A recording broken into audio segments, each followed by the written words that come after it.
Bueno, buenos días. Mi nombre es Natalia Acuña Ortega y el día de hoy, asesorada por la doctora Rosa Laura Virginia Villarreal, les presentaré la sesión de hipersensibilidad a quimioterapéuticos y anticuerpos monoclonales.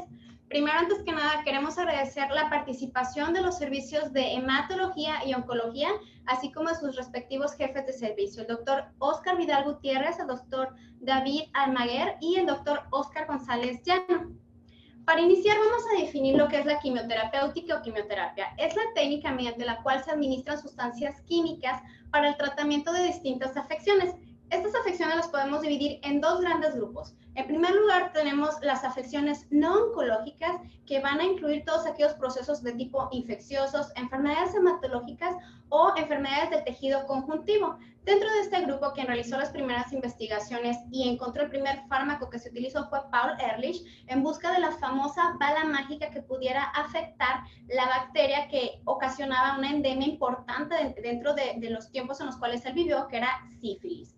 Dentro del otro grupo tenemos los medicamentos antineoplásicos, donde el primero que se encontró fue la mecloretamina, la cual tiene una historia peculiar y data desde los inicios de la Primera Guerra Mundial, donde en esta guerra se utilizaron las primeras armas biológicas, que fue el gas mostaza. Este gas causó la muerte de más de 90,000 personas, y en aquellos que llegaron a sobrevivir, llegaron con secuelas que fueron estéticamente importantes, o también tuvieron algunas complicaciones, más de 1 millón de sobrevivientes. Dentro de los soldados franceses, al regresar a casa, a los pocos meses, el médico Edward Crumbach, en 1919, se percató que estos soldados llegaron a desarrollar aplasia medular.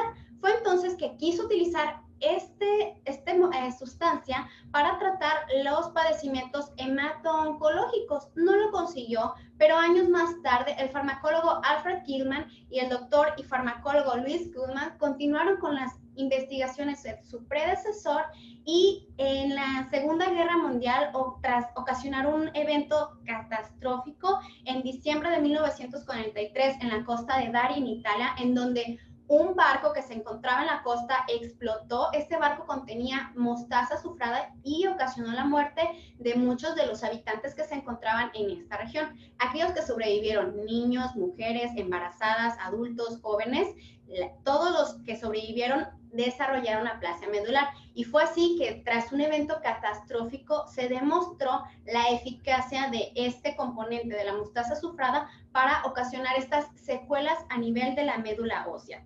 Más tarde, en 1946, tras varias modificaciones, se utilizó por primera vez este compuesto en lo que se le llamó la mecloretamina en el tratamiento de un paciente masculino con linfoma de cuello en 1946.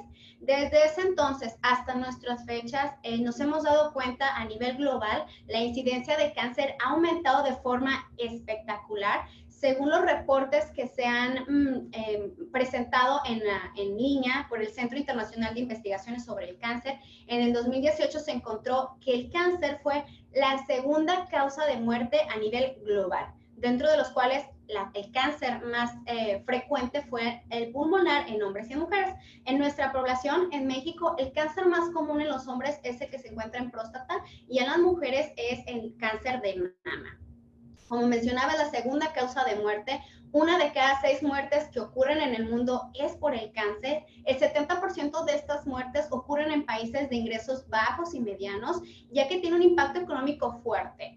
Se calcula en Estados Unidos que 1.16 trillones de dólares al año se destinan para estas patologías. A pesar de que la incidencia ha ido incrementando en los últimos años, se ha visto que la mortalidad ha disminuido, y esto es gracias a los diferentes tratamientos antineoplásicos que se han descubierto que han sido más eficaces, sobre todo cuando se administra el medicamento de primera línea, el cual es crucial para la respuesta del paciente.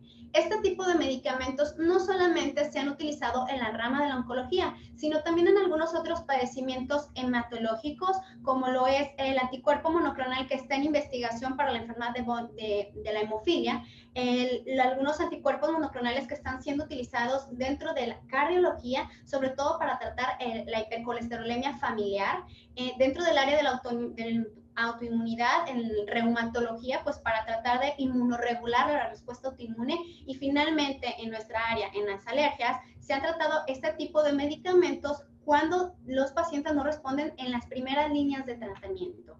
Estas propuestas terapéuticas han mejorado la calidad de vida de los pacientes dentro del área de hemato-oncología. Estos son los medicamentos que más se han utilizado y gracias a la eficacia que se ha comprobado, ha ocasionado que un mayor número de personas, de pacientes, estén expuestos a estos por un tiempo más prolongado. ¿Y qué es lo que ha ocasionado esta exposición más prolongada? Bueno, que la cantidad de reacciones de hipersensibilidad hayan incrementado de forma exponencial durante los últimos 10 años, sobre todo con ciertas familias, que son los compuestos de platino en primer lugar, seguido por los taxanos, la L-esparaginasa, sobre todo en los pacientes pediátricos con la leucemia linfoblástica aguda, las epidofilotoxinas y los anticuerpos monoclonales.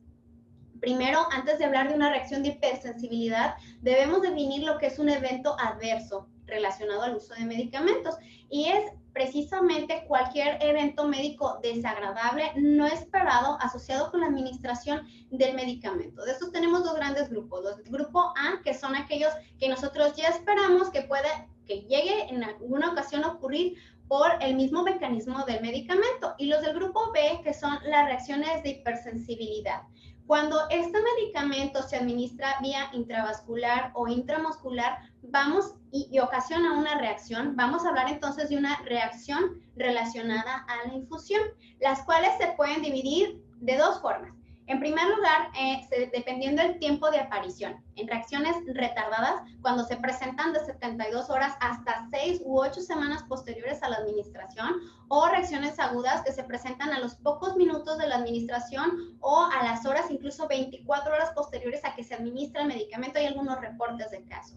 En cuanto al sitio en donde aparece la reacción, vamos a dividirla en las reacciones locales y las reacciones sistémicas. Las reacciones locales es sobre todo cuando son medicamentos que se aplican vía intramuscular y se observa induración, eritema, prurito en la zona de aplicación. Y las reacciones sistémicas, las cuales pueden afectar diferentes órganos. Las reacciones sistémicas agudas se pueden dividir en tres grandes grupos dependiendo lo que las origine, aunque es importante aclarar desde el principio que clínicamente estas tres formas de manifestación de la enfermedad son clínicamente indistinguibles cuando se presentan.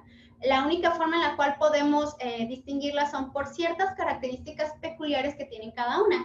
En primer lugar, tenemos las reacciones relacionadas con la infusión, las cuales son secundarias a la forma en la cual se administró el medicamento, si es que se diluyó de una forma adecuada, la velocidad en la cual se administró este medicamento, es decir, que se administre en la forma en la cual el proveedor está indicando y no se acorte la infusión del medicamento. La siguiente es el síndrome de liberación de citocinas, el cual puede ser ocasionado por dos causas. El primero, cuando los medicamentos se administran a una dosis, a una velocidad de infusión incrementada, acelerada, puede originar que tras el contacto con la respuesta inmunitaria innata haya una liberación masiva de las citocinas, o por las mismas propiedades farmacológicas del medicamento, tras tener contacto con esta respuesta inmune, haya una liberación de citocinas.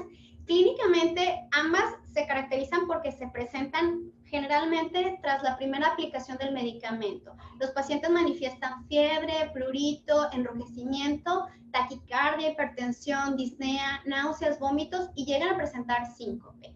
En cuanto a las reacciones de hipersensibilidad mediadas por inmunoglobulina E, estas tienen la característica de que requieren que el paciente se sensibilice, es decir, se le administre varias veces el medicamento para que llegue a generar anticuerpos contra este.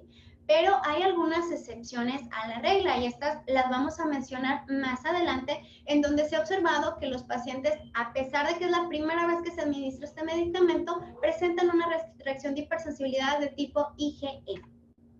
Una reacción de hipersensibilidad, entonces, es una respuesta impredecible que es producida por un mecanismo inmunológico, ya sea de tipo humoral, por la producción de inmunoglobulina E o inmunoglobulina G, sobre todo IgG1, o de tipo celular, sobre todo mediada por los linfocitos T, macrófagos, eosinófilos, linfocitos NK y linfocitos TCD8. Todos los medicamentos pueden originarnos estas reacciones de hipersensibilidad, pero los agentes biológicos, por sus características farmacológicas, tienden a tener una mayor tasa para reaccionar o ocasionar estas reacciones de hipersensibilidad, las cuales pueden estar dadas por 3 causas. En primer lugar, tenemos los disolventes. Los pacientes pueden llegar a presentar reacciones de hipersensibilidad por este disolvente que se aplicó en el medicamento. El ejemplo claro lo tenemos en los taxanos y en la L-asparaginasa, los cuales reaccionan más cuando se les aplica el Chromophor o algún otro disolvente. Otra causa de esta reacción de hipersensibilidad puede ser dada por los metabolitos, es decir, no el propio medicamento al administrarse, sino tras tener interacción con enzimas y algunas otras moléculas en nuestros cuerpos, estos medicamentos se vuelven más alergénicos y finalmente van a desencadenar estas reacciones de hipersensibilidad.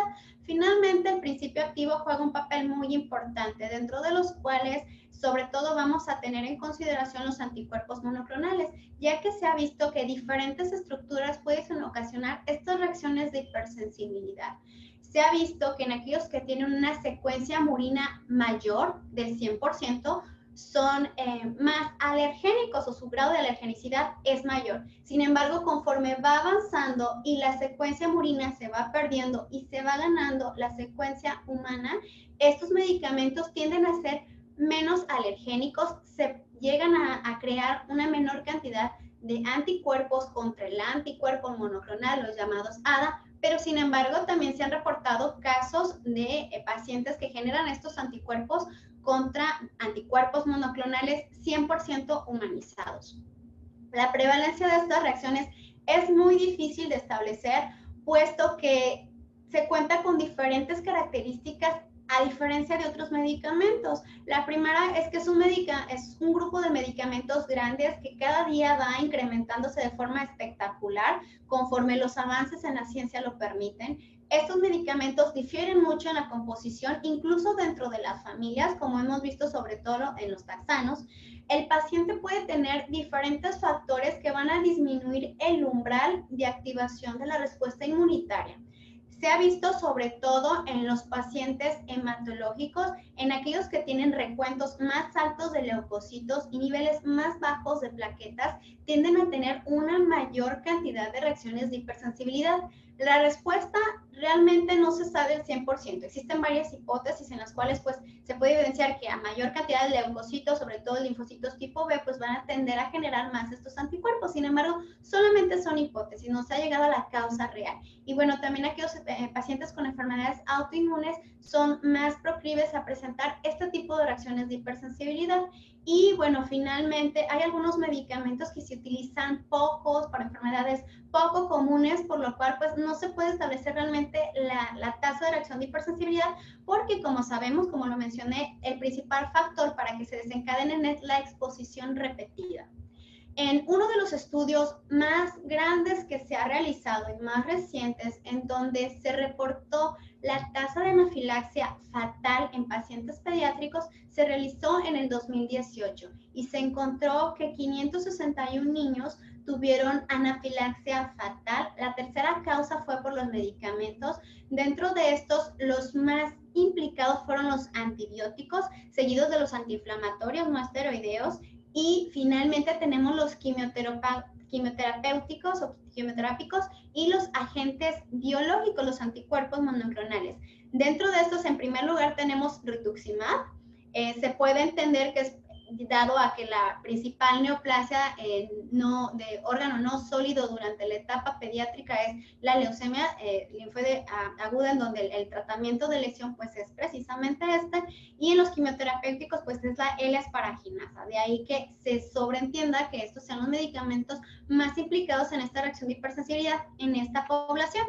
Ahora, ¿qué tenemos en México? En México hay pocos estudios, pero en nuestro Centro Regional de Alergia e Inmunología Clínica, en la clínica de medicamentos, encontramos que de los pacientes que llegaron a acudir con datos de reacción de hipersensibilidad a estos, dentro del primer lugar, a la par, se encuentran los quimioterapéuticos y anticuerpos monoclonales. El 33% de esta población presentó algún tipo de reacción durante la administración. Es muy importante destacar que fue una población joven. La edad media de estos pacientes es de 42.79 años, donde el padecimiento oncológico ocupó la primera causa. La gran mayoría, el 75%, fueron mujeres con cáncer de ovario y cáncer de mama, las cuales para poder continuar con su tratamiento requirieron de sensibilizaciones, las cuales se realizaron 148 de junio del 2018 a agosto de este año, hasta la semana pasada. De estos, 116 se realizaron a mujeres, 32 a hombres. Los medicamentos que más se desensibilizaron fueron las sales de platino, seguido por los anticuerpos monoclonales. De las sales de platino, bueno, de los quimioterapéuticos, encontramos que el medicamento que más requirió de sensibilización en nuestra población fue paclitaxel. En el 75% de los casos se llegaron a realizar desensibilizaciones a estos medicamentos en un total de 81 pacientes. Y en cuanto a los anticuerpos monoclonales, encontramos que en nuestra población hubo una mayor tasa de reacciones de hipersensibilidad al trastuzumab en el 46% de los casos. Podemos observar que pues prácticamente es un anticuerpo más humano que Murino, y aún así una cantidad importante de pacientes llegaron a reaccionar. De estos se llegaron a realizar desensibilizaciones en un total de 54 pacientes. ¿Qué es lo que va a originar estas reacciones de hipersensibilidad? Podemos recordar la clasificación más antigua en donde se divide estas reacciones de hipersensibilidad. El doctor Gale y Combs la propusieron en 1963 y hasta nuestros días es la que nos rige. La divide en 4 grupos. El primer grupo es donde hay una generación de inmunoglobulina E específica que va a sensibilizar a mastocitos basófilos, ocasionando una respuesta también en eosinófilos. En el segundo grupo tenemos que tras el contacto con antígenos, moléculas, sustancias, vamos a tener la generación de inmunoglobulina G, inmunoglobulina M, que van a activar el complemento y finalmente nos van a dar esta respuesta inmunitaria. En el tipo 3 tenemos aquellos inmunocomplejos que se forman en el torrente sanguíneo y se van a ir a depositar a vasos sanguíneos sobre todo y algunos órganos. Dependiendo del órgano en donde se llegue a depositar, pues van a ser las manifestaciones clínicas. Y finalmente el último grupo, que es el tipo 4, es una respuesta mediada por células, sobre todo los linfocitos T. Más tarde, esta misma clasificación fue modificada por el doctor Pichler en el 2006, en donde esta la dividió en 4 subtipos, dependiendo del tipo de célula que orquestara la respuesta inmunitaria: macrófago, eosinófilo, linfocito CD8, linfocito natural killer. Y también se dio a la tarea este mismo doctor, el doctor Pichler, en referir que, bueno, los agentes biológicos son medicamentos que no pueden ser comparables con otro tipo de medicamentos más comunes, como los antiinflamatorios no esteroideos, por lo cual requerían una clasificación diferente. Entonces se la dividió en 5 subtipos, que es el tipo alfa, en donde habla de una sobreestimulación que va a ocasionar una liberación excesiva de citocinas. En el grupo beta es la reacción de hipersensibilidad, donde él englobó la generación de anticuerpos IgE, IgG e IgM. En el grupo gamma, él habla de un desequilibrio inmunitario ocasionado por la administración del medicamento que nos va a originar inmunodeficiencias secundarias, problemas autoinmunitarios o desórdenes atópicos. Y la reacción delta, que nos habla de una reactividad cruzada, donde el medicamento no solamente va a ejercer la acción en el órgano para el cual se administró, sino también en algunos otros órganos.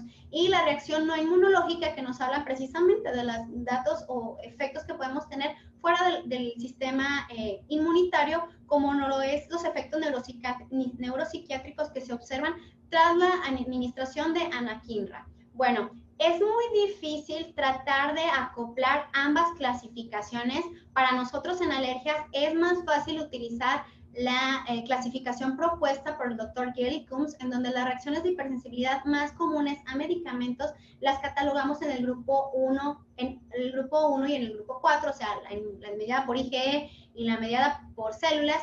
Pero si queremos llegar a tomar esta, bueno, vamos a encontrar que la mayoría de las reacciones de hipersensibilidad se encuentran en el grupo alfa y en el grupo beta, que como comento es muy difícil tratar de compaginar, como pueden observar, ambas clasificaciones.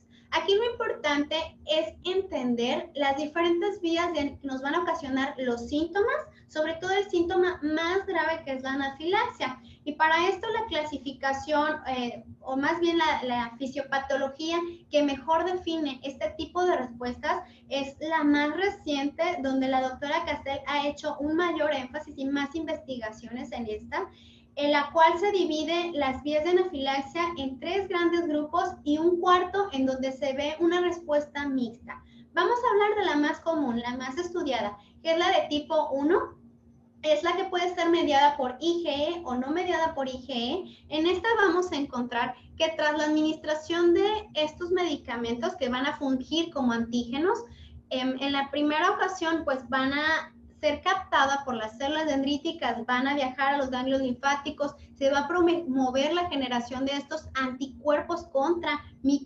quimioterapéutico, contra mi anticuerpo monoclonal. Después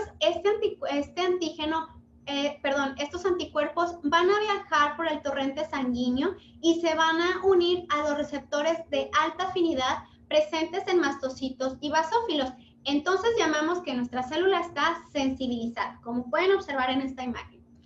Posteriormente, cuando el paciente vuelve a tener contacto con el medicamento, requiere que este medicamento se deposite en el epítopo de 2 de estos anticuerpos para que así se pueda generar la respuesta inmunitaria, es decir, hay una liberación de todos los mediadores biógenos que se encuentran de estos y citocinas proinflamatorias que se encuentran depositados dentro de los mastocitos.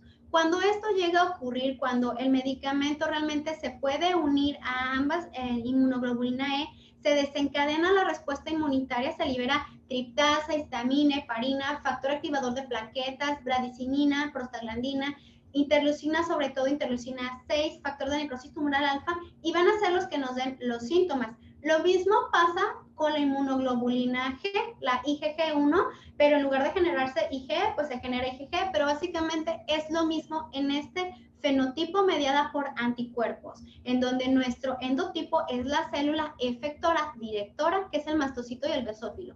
Y los biomarcadores son todas las aminas que se llegan a liberar que les mencionaba previamente. Este es el primer grupo. Ahora, el siguiente grupo tenemos que los síntomas van a ser ocasionados por la liberación masiva de citocinas. Tras el contacto, puede ser la primera vez con este medicamento, va a estimular a linfocitos T, macrófagos, monocitos, y tras el contacto con este por diferentes vías, va a haber una liberación de factor de necrosis tumoral alfa, interleucina 1,6, interleucina 1 beta, y como pueden observar, pues prácticamente los síntomas son muy parecidos a los que se observan en la de tipo 1.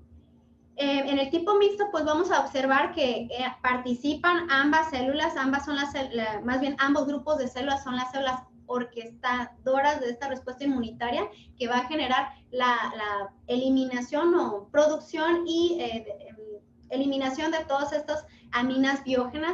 Y bueno, en cuanto al último grupo, tenemos que el propio medicamento, tras tener contacto con mastocitos y basófilos, puede ser capaz de activar el complemento tras unirse al receptor C5A que se encuentra presente en estas células y que nos van a ocasionar los mismos síntomas que les refería previamente. Entonces, como podemos observar en esta imagen, que es muy ilustrativa, pues prácticamente clínicamente es muy difícil de distinguir de primera instancia cuando un paciente presenta anafilaxia por estos medicamentos e identificar qué tipo de anafilaxia presentó. Solamente lo podemos identificar si es que se llegan a determinar los biomarcadores que nos hablarían de qué tipo de célula es la que está orquestando, dirigiendo esta respuesta inmunitaria.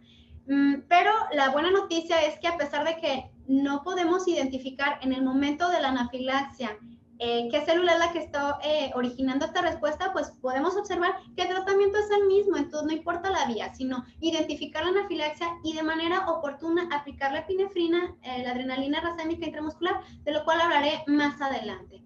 Pues bueno, ¿qué síntomas vamos a observar? En primer lugar, tenemos los síntomas cutáneos, algo que se queja mucho sobre todo los pacientes a los cuales se les administran sales de platino es el prurito, sobre todo en los taxanos a nivel de manos y en genitales, eritema, rash, urticaria, edema. Seguido de los síntomas cutáneos, tenemos los síntomas gastrointestinales, en donde hay presencia de náuseas, vómitos, dolor abdominal, cólicos, distensión abdominal. En tercer lugar, tenemos los síntomas respiratorios, síntomas de congestión, prurito nasal, estornudo, opresión torácica, sibilancias, dificultad para respirar, disnea.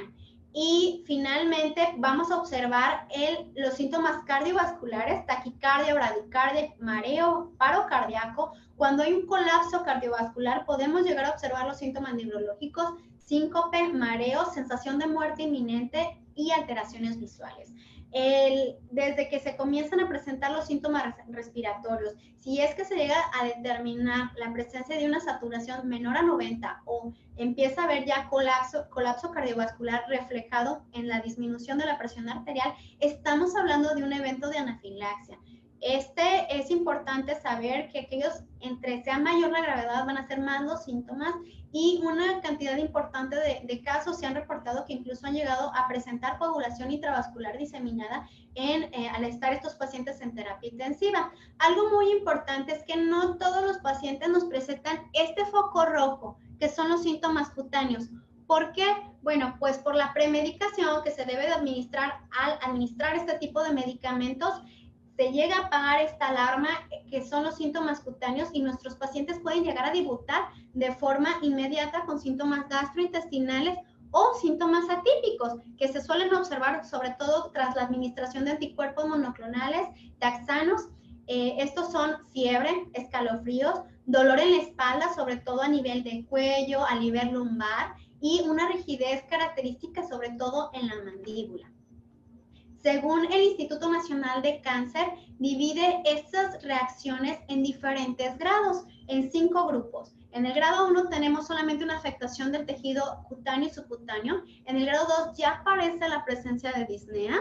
En el grado 3, si observamos con detenimiento, todos los síntomas que nos llegan a referir ya nos están hablando de anafilaxia, lo cual en lo particular llama la atención y bueno, se refiere también a algunos artículos que a pesar de que ya están describiendo en este grado, la anafilaxia no es hasta el grado 4 en donde se establece el diagnóstico de anafilaxia y en donde ellos inician el manejo para disminuir o retirar este tipo de reacción grave. ¿Qué es lo que utilizamos nosotros? Nosotros utilizamos el sistema de clasificación de Brown, el cual nos permite en alergia e inmunología clínica determinar el tipo de gravedad del paciente. Lo divide en 3 grandes grupos. En primer lugar, el grado leve o 1, solo hay afectación de piel y tejido subcutáneo. En el moderado ya tenemos afectación respiratoria, cardiovascular o gastrointestinal. Aquí ya se define anafilaxia como tal. Y finalmente el grado 3 nos habla de un compromiso neurológico por la pérdida de la capacidad cardiovascular que va a llegar a repercutir. Esto es en cuanto a los síntomas agudos sistémicos. Ahora, ¿qué pasa con las reacciones retardadas? Estas las podemos observar de 1 semana hasta 6 u 8 semanas posteriores a administrar el medicamento. El mecanismo inmunológico que se ve en este tipo de reacciones va a estar dada por la formación de inmunocomplejos que se van a ir a depositar a los vasos sanguíneos o a diferentes órganos y va a ser lo que nos dé las manifestaciones, vasculitis, hepatitis, pancreatitis. Y bueno, también podemos observar un mecanismo celular, una hipersensibilidad tipo 4, en donde va a haber una célula efectora diferente y dependiendo de la célula va a ser el tipo de respuesta que vamos a observar. De estos, los que se llegan a encontrar son la pustulosis exantematosa aguda generalizada, el síndrome de Dres, la vasculitis, el síndrome de la enfermedad de suero o enfermedad de Arthur, el síndrome de Steven-Johnson o necrólisis epidérmica tóxica. Hablar de cada uno de estos nos puede llevar a una sesión entera, como la que vimos en clases posteriores, por lo cual pues solamente les voy a poner lo básico. Ahora, vamos a hablar de los grupos de medicamentos, ya que cada uno de estos tiene ciertas características peculiares. En primer lugar, vamos a hablar del medicamento que mayor riesgo de desarrollar hipersensibilidad tenemos, que son las sales de platino. Este quimioterapéutico se utiliza para neoplasias pulmonares, cáncer de ovario, sea de próstata, sea de vesical, perdón, tumores del sistema nervioso central, sobre todo los gliomas, tumores gástricos y colorectales. Este medicamento actúa inhibiendo la replicación del ADN y se han descrito reacciones de hipersensibilidad a este o sensibilización, no solo tras la administración de este para estos fines oncológicos, sino también en aquellos trabajadores de joyeros o que se encuentran en refinerías que están en contacto con las sales de platino. De hecho, la primera reacción de hipersensibilidad hacia estos se reportó en el año de 1945 en trabajadores de una refinería, los cuales desarrollaron asma ocupacional. Esto es importante considerarlo, ya que aquellos pacientes que tengan este tipo de trabajos pueden llegar a estar sensibilizados desde antes de recibir o requerir este tipo de medicamentos. Estos medicamentos son moléculas muy pequeñas, los cuales requieren ser actinizados. ¿Qué quiere decir? Requieren de un vehículo o un tipo de camioncito que pueda llevarlos hacia las células presentadoras y finalmente desarrollar la respuesta inmunitaria, que pueden ser albúmina o alguna otra proteína. Pues bueno, el factor de riesgo para presentar o desarrollar esta respuesta inmunitaria es presentar alergia a fármacos, aerolérgenos. La excluida de hacer Paloma 2. Listo. Ok, bueno, entonces como refería a los factores de riesgo, la alergia a fármacos, aerolérgenos, en específico estos, el administrar la mayor velocidad, se ha visto que cuando se acelera la velocidad de infusión hasta de 3 horas a media hora, 1 hora, la tasa de reacciones de hipersensibilidad incrementa de forma exponencial. Los portadores del gen BRCA, sobre todo BRCA1, se han identificado que tienen mayor factor de riesgo, sobre todo los pacientes con CA de ovario, hasta el 40% de ellos pueden llegar a presentar una reacción de hipersensibilidad. Los niños con tumores del sistema nervioso central, sobre todo los gliomas, el aumento en el número de exposiciones, entre más se exponga el medicamento, pues más va a tener probabilidades de generar anticuerpos. Y cuando hay un espacio libre entre ciclo y ciclo de 2 meses, se ha visto que tienden a generar más estos anticuerpos. Las reacciones atípicas que observamos en estos pacientes son trombocitopenia, síndrome pies-manos y donde tienen dermatitis, como una especie de descamación, anemia hemolítica, síntomas neurológicos, fiebre y también rigidez.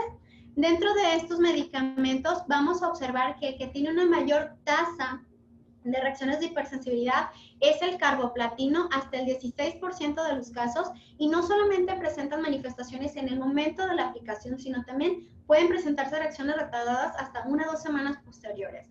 Los síntomas atípicos son cambios en la tensión arterial, sensación de presión en el pecho. El medicamento que tuvo la primera reacción de hipersensibilidad en 1970 fue cisplatino, pero como mencionaba previamente, ya se habían registrado datos de hipersensibilidad hacia esta sal. Ahora, el oxaliplatino se encuentra en la aparición de los síntomas tras el 7º ciclo, por lo general. Los síntomas se encuentran minutos, horas posteriores de la administración y los síntomas son clásicos. Los únicos atípicos que observamos en ellos son fiebre y dolor en la espalda. El siguiente grupo son los taxanos, los cuales se utilizan para el cáncer pulmonar, el cáncer de ovario, el cáncer de próstata y genitourinario, los tumores del sistema nervioso central, algunas neoplasias gástricas y el CA de mama. Este actúa inhibiendo de diferentes formas la división de los microtúbulos al momento de la mitosis. Este medicamento es extraído del tejo, de la corteza del tejo, Taxus brevifolia, lo que es el paclitaxel, y de los nogales, y el docetaxel se extrae del Taxus baccata. Este medicamento también, para poder administrarse, requiere la aplicación de solventes, y es precisamente hacia los solventes hacia los que también se ha reportado una tasa de hipersensibilidad elevada, sobre todo el cremofor, el aceite de ricino que se utiliza para la producción de este, y el polisorbato, sea sorbato 80, estos son capaces de por sí solos activar el complemento. Las reacciones de hipersensibilidad entonces que vamos a encontrar en estos pacientes son dadas tanto por una reacción de tipo IgE, por la producción hacia estos alérgenos, o mediada por el complemento. Y las reacciones atípicas que observamos en ellos son dolor grave en la espalda, en tórax y en la pelvis. En estos vamos a observar una mayor tasa de hipersensibilidad al paclitaxel, hasta el 10% de los casos. En la primera o en la segunda aplicación, los síntomas son los clásicos. El docetaxel tiene una incidencia menor del 5%. En esto lo atípico en cuanto a los síntomas es el síntoma retardado que se observa en el sitio de aplicación, en donde se ve endurecimiento, dolor en el lugar en donde se aplicó, pero no tiende a progresar hacia necrosis en este sitio. Y el resto de los síntomas pues son los clásicos que hemos referido. Como una cantidad importante de estos pacientes se ha visto que están ocasionados los síntomas por los disolventes, hay algunas presentaciones en donde se han retirado este tipo de disolventes, y es el nab-paclitaxel, en donde se utiliza la albúmina de suero humano, pero también se han reportado algunos casos de reacciones de hipersensibilidad, donde los síntomas son los clásicos. En cuanto al cabazitaxel, se ha encontrado que la incidencia es mínima de reacciones de hipersensibilidad, pero este es un medicamento muy costoso. Entonces, costo-beneficio, pues ahora sí que es algo que le compete un poco más a los servicios tratantes, que tienen que valorar si es que el paciente realmente puede adquirir este tipo de medicamentos o se le puede ofrecer alguna otra ruta de administración o vía de administración del medicamento. A pesar de la alta tasa o incidencia de reacciones de hipersensibilidad, hasta el 30%, se ha visto que cuando se disminuye la velocidad de infusión y se premedica a los pacientes con antihistamínicos, corticosteroides y soluciones intravenosas, la incidencia puede llegar a bajar del 2 al 4%. Pero es importante recordar que cuando ya hay formación de anticuerpos IgE o IgG, no importa la velocidad de la infusión o la dosis de administración, del paciente va a presentar reacciones de hipersensibilidad. El siguiente grupo es la L-asparaginasa, que se obtiene de la bacteria Escherichia coli. Este medicamento, mediante diferentes mecanismos, va a ocasionar que no se pueda dividir de forma adecuada el ADN. Está indicado para padecimientos hemato-oncológicos, sobre todo la leucemia linfoblástica aguda y algunos tipos de linfoma. Se pueden generar tras varias aplicaciones a anticuerpos IgG e IgE. Los anticuerpos IgG se van a adherir al medicamento y van a ocasionar que no sea tan efectivo para el padecimiento del paciente. Los anticuerpos IgE van a ocasionar las reacciones de hipersensibilidad. Algunos factores de riesgo que se han encontrado en este medicamento son la raza blanca, el ser jóvenes, los vuelve más susceptibles, la razón no se sabe, la exposición a un nuevo ciclo después de un periodo libre de 1 a 2 meses, es decir, que entre ciclo y ciclo haya un lapso de tiempo de 1 o 2 meses, intervalos de exposición dentro del mismo ciclo que sean mayores de 1 semana. La administración intravenosa se ha asociado más a las reacciones de hipersensibilidad, a diferencia de la administración intratecal o intramuscular, y dosis superiores a 6,000 unidades metro cuadrado por día también se han asociado como factores de riesgo. Dentro de tenemos 3 presentaciones diferentes. La convencional, que está hecha precisamente por la bacteria Escherichia coli, en la cual se ha visto una incidencia de reacciones de hipersensibilidad del 6 al 43%. Dentro de estas es muy importante mencionar que la gran mayoría o una cantidad importante de estas, el 10%, llegan a presentar anafilaxia fatal en los pacientes. Recordemos, como lo mencionaba previamente, este es un medicamento que se utiliza sobre todo en poblaciones pediátricas, en una de las neoplasias más comunes durante esta etapa, por lo cual tenemos que tener especial cuidado en este. Otro tipo de este medicamento, otro vía, es la erwinaze, el cual se extrae de otra bacteria diferente, que es la Erwinia chrysanthemi. Se ha observado que hay una menor reacciones de hipersensibilidad tras la administración de esta, sin embargo es más costosa. No estoy segura si es que hay o no en nuestro país, pero sí se sabe que es más costosa. Y hay algunos reportes de caso en donde se ha referido que los pacientes no presentan reactividad cruzada, en otros refieren que sí, por lo cual antes de cambiar de medicamento, pues se tienen que realizar pruebas cutáneas para determinar si el paciente también está sensibilizado a esta forma de medicamento. Y finalmente tenemos la forma menos alergénica, que es la L-asparaginasa pegilada, pero también se han reportado algunos casos de hipersensibilidad. Como consecuencia de la alta tasa de reacciones de hipersensibilidad, hasta el 40% que pueden desarrollar los pacientes, Es importante considerar que cuando los pacientes pasen más de cierto tiempo, 1 o 2 meses, sin que se administre se vayan a administrar dosis altas de forma intravenosa o el paciente tenga factores de riesgo, sería importante valorar si los pacientes se les pudiesen realizar pruebas cutáneas para tratar de prevenir la aparición de estas respuestas o reacciones fatales en los pacientes. El siguiente grupo son las epidofilotoxinas, las cuales están indicadas para neoplasias a nivel de pulmón, ovario, sea de próstata, algunas neoplasias hemato-oncológicas y tumores del sistema nervioso central. Esta va a activar, realizar su función, tras la inhibición de la topoisomerasa que va a evitar la replicación del ADN durante la mitosis. Y pues bueno, esta se extrae de la mandrágora, que es la Podophyllum peltatum, va a ocasionar las reacciones de liberación de diferentes citocinas de forma inespecífica, no se sabe por qué, pero llega a ocasionar estas reacciones de hipersensibilidad.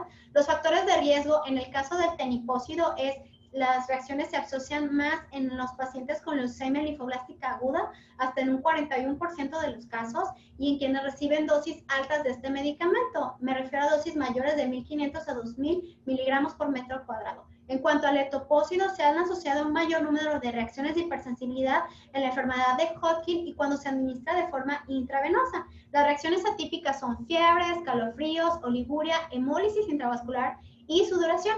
El resto de síntomas pues son prácticamente los que se llegan a observar en el resto de los medicamentos. De una cantidad importante de ellos se ha asociado también al disorbente, que se encuentra presente en el polisorbato, en el etopósido, y el cremofor en el tenipósido, al cual se le han asociado un mayor número de reacciones de hipersensibilidad, es al tenipósido, donde se han observado tras la primera o segunda administración. Se ha observado que en este grupo de pacientes, cuando se les administra el medicamento de forma lenta, se premedica previamente, pueden disminuir las reacciones de hipersensibilidad, pero cuando ya están generados los anticuerpos IG y IgG, no se va a evitar la anafilaxia, al igual que en los taxanos. Y entre ambos grupos no se ha visto hasta la fecha una reacción cruzada. Entonces, si el paciente requiere este medicamento, tuvo reacciones de hipersensibilidad con el tenipósido y está dentro de su alcance que se le administra el etopósido, se le puede administrar de forma segura. El siguiente grupo son las antraciclinas, las cuales se obtienen del Streptomyces, otra bacteria que se encuentra presente de forma habitual. Este medicamento está indicado para algunas neoplasias hemato-oncológicas y para el CA de mama. Va a inhibir la replicación del DNA. Hay dos formas de presentación de este medicamento. Se ha observado que la doxorubicina liposomal tiende a ser menos tóxica, presenta menores tasas de cardiotoxicidad, neutropenia. Sin embargo, tiene un mayor riesgo de presentarse reacciones de hipersensibilidad precisamente por el liposoma, el cual es capaz de activar el complemento tras la primera o segunda aplicación. La reacción atípica que se suele llegar a observar es la fiebre. El resto de síntomas son los típicos. Ahora, pasando a nuestro siguiente gran grupo, tenemos los anticuerpos monoclonales.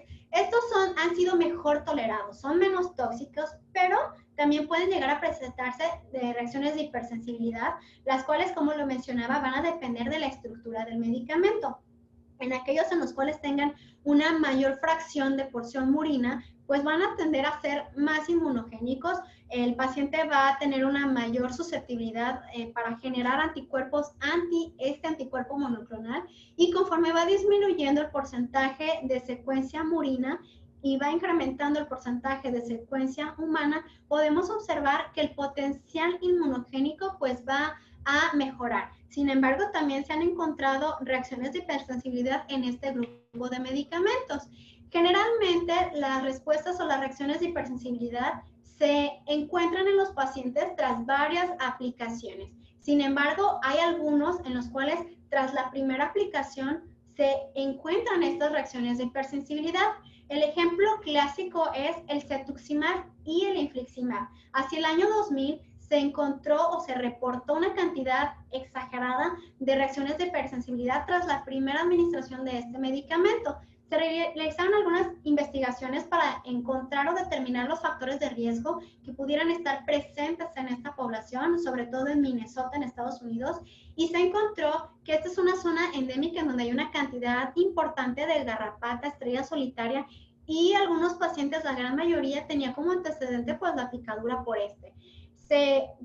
Siguieron los estudios y se vio que este puede generar la creación de anticuerpos que van a ocasionar de forma cruzada un tipo de reacción, ya que la IgE alfa-gal, que es un carbohidrato galactosa alfa 1,3 galactosa, tiene similitud con este anticuerpo monoclonal. El cetuximab se parece a la fracción cristalizable presente en el anticuerpo y el infliximab tiene secuencia muy similar a la fracción Fab.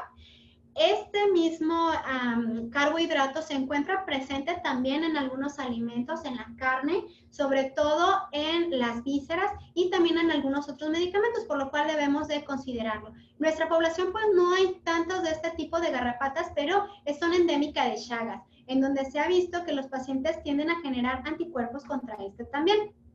Las reacciones de hipersensibilidad que se encuentran en estos pacientes tienden a ser en su gran mayoría leves, grado 1, 2, y una cantidad mínima de pacientes tienden a presentar reacciones grado 3, 4, graves. La incidencia entre un anticuerpo y otro va a variar. Los síntomas pueden ser clásicos, como los mencionaba previamente, y también se suelen presentar síntomas atípicos, como los mencionaba. En cuanto a las reacciones retardadas, se ha visto formación de complejos antígeno-anticuerpo con infiltrados, vasculitis netrocrotizante, depósitos a nivel pulmonar y los síntomas más leves que son artralgia, mialgia, urticaria. Como podemos observar en esta imagen, pues prácticamente el mecanismo mediante el cual los anticuerpos monoclonales generan los síntomas, pues es el mismo que con los quimioterapéuticos y el tratamiento sigue siendo el mismo, que es la administración de epinefrina en el momento agudo y valorar la desensibilización. Pues bueno, se han reportado una cantidad importante de anafilaxia tras la administración de anticuerpos monoclonales. Esta es una revisión que se realizó en el 2019, donde se buscó todos los reportes de casos en PubMed que se hicieron o se generaron tras la administración de estos medicamentos. Como podemos ver, es algo importante, por lo cual es muy importante que se conozca qué es lo que se tiene que hacer en caso de que el paciente presente anafilaxia, ya que la cantidad de pacientes que la presentan pues no es mínima. Dentro de esto tenemos el algoritmo, la guía Galaxia, que la última actualización se realizó en el 2016, en donde se refiere qué medicamentos se tiene que administrar y en qué momento de la reacción o de que el paciente inicia con los síntomas. Un apartado especial lo tenemos con este tipo de medicamentos y es un punto extra, en donde el primer paso es, una vez que se detecta que el paciente presenta con síntomas, se debe de interrumpir la infusión. En ese momento se tienen que tomar signos vitales, determinar si el paciente tiene una disminución en los niveles de la presión arterial sistólica menos de 90 y o comienza a saturar menos de 90, el paciente ya tiene datos de anafilaxia, se debe de administrar en ese momento epinefrina intramuscular hasta 0.3 miligramos en los niños, hasta dosis máxima 0.5 miligramos en los adultos. Colocar al paciente en una posición supina, elevar las extremidades para favorecer el retorno venoso, administrar oxígeno 4 litros por minuto e iniciar la hidroterapia. Si el paciente no presenta modificación en estos signos vitales, se le pueden administrar medicamentos dependiendo el síntoma que este manifieste. Es muy importante que a los pacientes se les administre la adrenalina de forma temprana. ¿Por qué? Porque posponer su uso se ha visto que incrementa la mortalidad o el número de días en estancia en la terapia intensiva en estos pacientes. El diagnóstico, una vez que se ha resuelto la urgencia, debemos determinar mediante una historia clínica detallada cuál fue el medicamento que originó esta respuesta, qué tipo de respuesta se originó en el paciente, es decir, la gravedad, y valorar el realizar pruebas confirmatorias. El test de provocación no es algo que se realice de forma continua, por lo que implica en el paciente, y en los pacientes oncológicos es importante realizar una lista en donde se determine el medicamento responsable. Las pruebas cutáneas se pueden realizar después de 2 o 4 semanas posteriores a que se presentó la anafilaxia. Sin embargo, es importante mencionar que hasta el momento no se han estandarizado estas pruebas. Las que más se han estudiado son las sales de platino por la tasa de reacciones que se han presentado. Sin embargo, se desconoce el valor predictivo del resto de estas. La doctora Castell en el 2015 reportó el extent de las pruebas que ella llega a realizar, así como las concentraciones con las cuales ella la realiza, y gracias a esto muchos estudios se han basado para realizar este tipo de pruebas. Algunos otros estudios in vitro que nos pueden apoyar son la determinación de IgE, la prueba de activación de basófilos.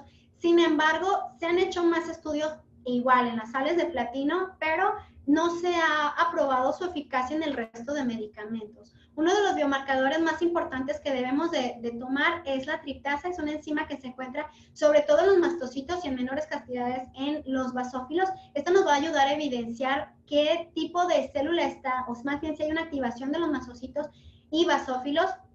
Cuando el paciente presenta reacción de anafilaxia, se tienen que tomar 3 muestras. Una al momento de que presenta la reacción del paciente, tras dar el tratamiento oportuno. 2 a las 2 horas del inicio para comenzar a ver la disminución de y 3 a partir de las 24 horas para determinar el basal. Si el paciente presenta niveles elevados, que son superiores a los que pueden observar aquí, se tiene que realizar una segunda medición para descartar la presencia de mastocitosis. El estudio, la muestra de sangre tiene que ser guardada en un tubo seco y refrigerado para poder ser procesado. Algunos biomarcadores que se han estudiado para determinar el tipo endotipo de respuesta que se presenta el paciente son estas citocinas, que son interferón gamma, factor de necrosis tumoral alfa, interleucina 6, interleucina 8 e interleucina 10, presentes en la tormenta de citocinas, sobre todo la interleucina 6. Sin embargo, hace falta más estudios en donde se determine realmente la utilidad de estos o los valores predictivos para esto.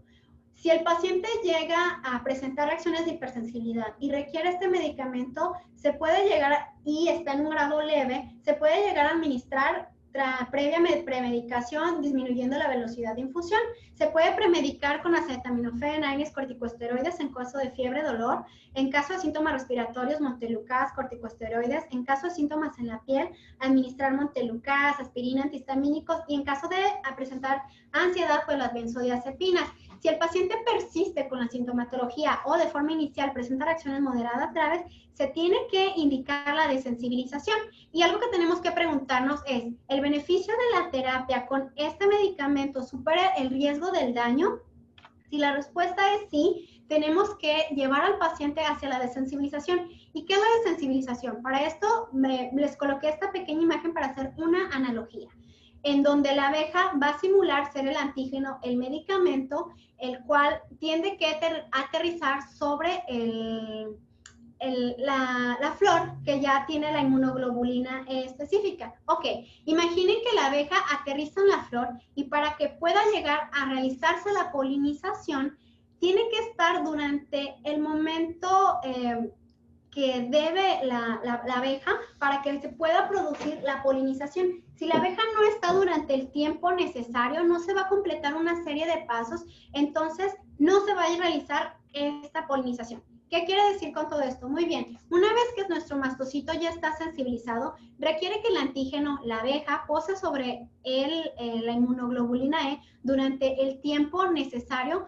para que haya una entrada de calcio importante en esta, haya lo que ocasiona una degranulación de estas células, liberando todos los mediadores que van a ocasionar finalmente los síntomas. Lo que nosotros buscamos con la desensibilización es administrar este medicamento a dosis bajas, en lo que va a ocasionar que se saturen los receptores, pero no de una forma eficiente, es decir, no para que haya una unión entre inmunoglobulina y inmunoglobulina.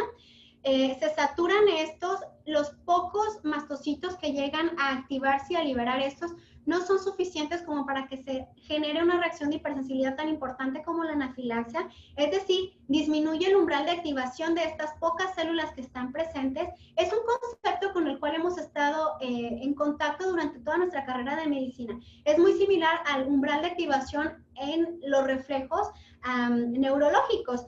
Lo que nosotros buscamos al administrar de forma decreciente, incrementando la dosis del medicamento, es precisamente disminuir el umbral de activación de estos pocos mastocitos que aún estén libres para que pueda unirse la inmunoglobulina I. Durante la desensibilización pueden ocurrir algunas reacciones, las cuales pueden ser mediadas con los mismos medicamentos que mencionaba previamente, dependiendo del órgano afectado. Se puede disminuir la velocidad de infusión, incluso administrar una dosis adicional de antihistamínica previamente, un paso previo a la reacción que presentó el paciente, y también se pueden infundir líquidos intravenosos para prevenir estas reacciones. ¿En qué pacientes están indicada la desensibilización? Todas las reacciones tipo 1 y tipo 4. Está contraindicada en todas las reacciones retardadas por la gravedad que puede ocasionar estas. Ahora, en conjunto con los servicios de hematología, oncología y reumatología pediátrica, hemos realizado diferentes estudios. El primero es un paciente de 64 años de edad, al cual se le diagnosticó CEA de vejiga en el 2017. Recibió el tratamiento adecuado, sin embargo, tuvo una recaída años después, en donde tuvo CEA de adenocarcinoma pulmonar con metástasis en glándulas suprarrenales, mediastino. Requirió estos medicamentos y en el cuarto ciclo presentó reacción de hipersensibilidad a los anticuerpos monoclonales. Se realizó esta desensibilización gracias a la cual el paciente pudo recibir el tratamiento adecuado, modificando el pronóstico que tenía el paciente. Esta es una paciente joven de 23 años de edad con diagnóstico de linfoma de Hodgkin, la cual no respondió a diferentes terapias a las cuales se le llevó, incluso no respondió al trasplante autólogo que se le realizó, requirió brentuximab y ella llegó a presentar reacciones a una anafilaxia grave, en donde llegó incluso a convulsionar durante la administración del medicamento tras el quinto ciclo. Se realizó un protocolo de desensibilización, el cual se realizó con éxito y la paciente llegó a recibir el tratamiento que precisamente necesitaba. Finalmente, otro paciente, tenemos una paciente de 50 años de edad con diagnóstico de CEA de mama, HER2 positivo, donde, como sabemos, el tratamiento de elección es trastuzumab. Tras el segundo ciclo de administración de presentó reacción de hipersensibilidad, por lo cual requirió desensibilización.